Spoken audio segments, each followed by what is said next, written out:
How to conduct research on MBA programs.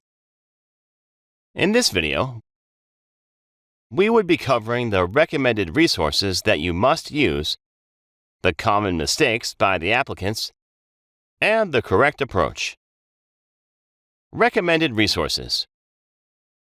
Rankings. For U.S. programs, we recommend using the U.S. News Rankings. For European programs, we recommend using the Financial Times Rankings. For Canadian programs, Asian programs, Indian in particular, or Australian programs, we cannot recommend any one source as such. We also have our own Experts Global's rankings that you can use. Social networks. As you are starting your MBA journey, develop a network of like-minded people. Use LinkedIn, GMAT Club, Poets and Quants, Accepted.com.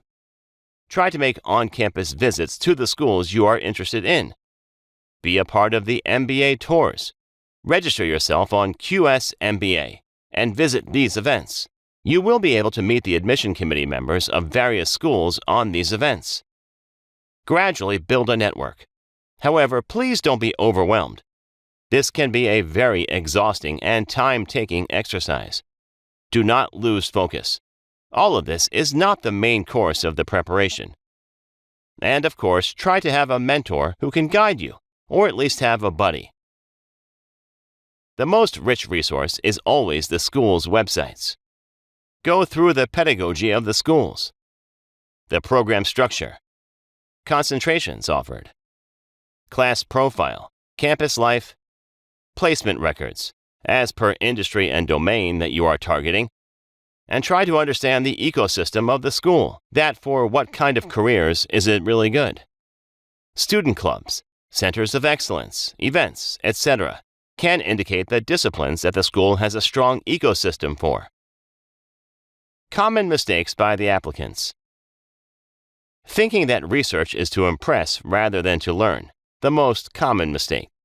Research for genuinely wanting to know the programs rather than to impress the admissions committee. Next mistake, limiting the research to evaluation of chances of selection. Then getting too influenced by extreme views. Please do not form an opinion because of one review that you may have read or somebody you know may have said something to you. Please conduct thorough research. Getting overwhelmed by the amount of information available, it is bound to happen. We have suggested this earlier. Please have an organized approach. Misinterpreting the statistics. Very important.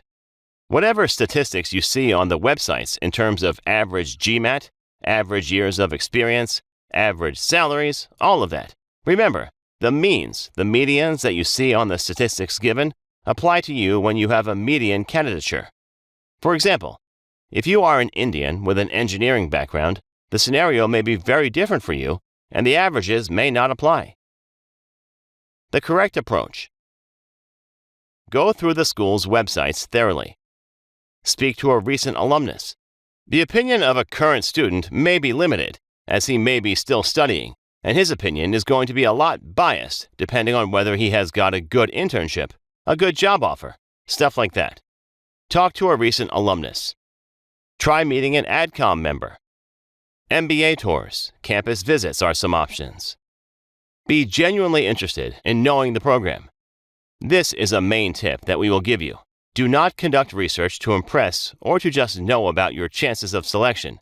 Do your research because you are going to potentially spend 1 or 2 years of your life in pursuing the program.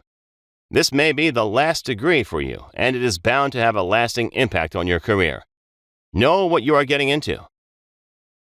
This was the concept, friends. To get a strong grasp over the entire MBA applications process, please watch all the 20+ videos in this series. Thanks for watching.